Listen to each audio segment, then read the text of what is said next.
నంద్యాల జిల్లా ఆంధ్రప్రదేశ్ మహిళా సమైక్య జిల్లా ప్రధాన కార్యదర్శి బి రజితమ్మ మున్సిపల్ వర్కర్స్ మహిళలతో కలిసి మాట్లాడి ఫ్రెష్ నోట్ ఇవ్వడం జరిగింది. ఈ కార్యక్రమంలో మున్సిపల్ వర్కర్స్ మహిళలు అధిక సంఖ్యలో పాల్గొనడం జరిగింది. మహిళలు అన్ని రంగాలలో ఎక్కువగా శ్రమ దోపిడీ జరుగుతోందని వారికి వివరించారు. మహిళా చట్టాల కోసం మహిళలు ప్రముఖ పాత్ర వహించాలని విన్నవించారు. రిపోర్టర్ అహ్మద్. 20 లక్షల సభ్యత్వాలతో ప్రతి మహిళా ఉద్యమ కార్యాచరణలో ముందుంటుంది. అయితే మహిళా సమైక్య మొట్టమొదటగా 1999లో ఆవిర్భవించింది. అయితే మహిళా సమైక్య ముఖ్యంగా మహిళల హక్కుల కోసం, మహిళా స్వేచ్ఛ కోసం, మహిళా సమానత్వం కోసం అనేక పోరాటాలు, మహిళలకు ఉన్నటువంటి సమస్యలను పరిగణలోకి తీసుకొని మహిళా ఉద్యమాలు చేస్తున్నటువంటి మహిళా సమైక్య భారతదేశ వ్యాప్తంగా దాదాపు ఇప్పటి వరకు కూడా మన్ననలు పొందుతూ దేశవ్యాప్తంగా మొట్టమొదటి స్థానంలో నిలిచింది. అయితే మహిళలకు ఇప్పుడు దాదాపు రిజర్వేషన్ ఇవ్వటంలో కూడా పాలక వర్గాలు ఇప్పుడు విఫలమైనటువంటి పరిస్థితి.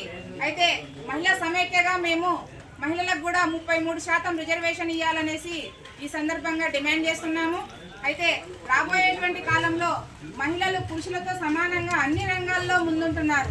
అయినప్పటికీ మహిళలకు సమాన పనికి సమాన వేతనం ఇవ్వడంలో ప్రభుత్వ పాలక వర్గాలు నిర్లక్ష్య రూపకంగా వ్యవహరిస్తున్నాయి. అయితే మున్సిపల్ కార్మికులు పని చేస్తున్నటువంటి మున్సిపల్ కార్మికులకు కుళ్ళిన కళేబరాలను, అలాగే మురికి గుంటలలో ఉన్నటువంటి మురికి నీటిని, చెత్తను తీసేసేటువంటి ఈ పని వీళ్ళు చేయడము చాలా విడ్డూరంగా ఉన్నటువంటి విషయంగా ఈ పాలక వర్గాలు భావిస్తున్నాయేమో. అందుకనే వీళ్ళను చిన్న చూపులో పెట్టి వీరికి చట్టరీత్యా జీతాలు పెంచకపోవడం, అలాగే మేము మహిళా సమైక్య సంఘంగా డిమాండ్ చేస్తున్నాము. మున్సిపల్ వర్కర్స్కు కూడా 20,000 వేతనం వెంటనే కేటాయించాలని డిమాండ్ చేస్తున్నాము. లేని పక్షంలో దశల రూపంలో కూడా ఆందోళన కార్యక్రమాలను చేపడతాము.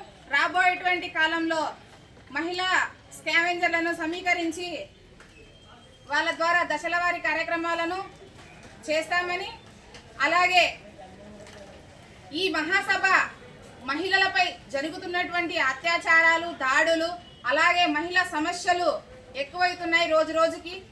భారతదేశ వ్యాప్తంగా గంటకు దాదాపు 86 అత్యాచారాలు, 89 మర్డర్లు ఒక గంటకు జరుగుతున్నాయి. అంటే ప్రతి గంటకు ఇన్ని మర్డర్లు, ఇన్ని అత్యాచారాలు, మహిళలపై దాడులు జరగడం విపరీతంగా పెరిగిపోయాయి. చిన్న మైనర్ బాలికతో మొదలుకొని ముసలి వాళ్ళ వరకు జరుగుతున్నటువంటి సందర్భంగా రేపు జరగబోయేటువంటి 22వ జాతీయ మహాసభలు ఢిల్లీలో ఒక ప్రణాళిక రూపొందించబడింది. ఆ ప్రణాళిక పకడ్బందీగా అమల్లోకి పకడ్బందీ అయిన చట్టాలను అమల్లోకి తీసుకురావటానికి ఈ ప్రణాళికను ప్రవేశపెట్టబోతున్నాము. అందుకే ఈ మహాసభ సన్నద్ధం కానున్నది. రాబోయేటువంటి కాలంలో మహిళల ఉద్యమాలను పెంచడంలో కానీ ప్రముఖ పాత్ర పోషించడంలో, మహిళా అభివృద్ధికి, సంక్షేమ ధ్యేయానికి కానీ, అలాగే మహిళా సాధికారతలను పెంచడంలో కూడా మహిళలు ప్రముఖ పాత్రగా పోషిస్తూ ముందుకు వెళ్ళాలని ఆకాంక్షిస్తూ ఈ అవకాశం ఇచ్చినటువంటి మా మహిళా సోదరులందరికీ కూడా కృతజ్ఞతాభివందనాలు. నా పేరు బి రజిత, నంద్యాల జిల్లా సెక్రటరీ.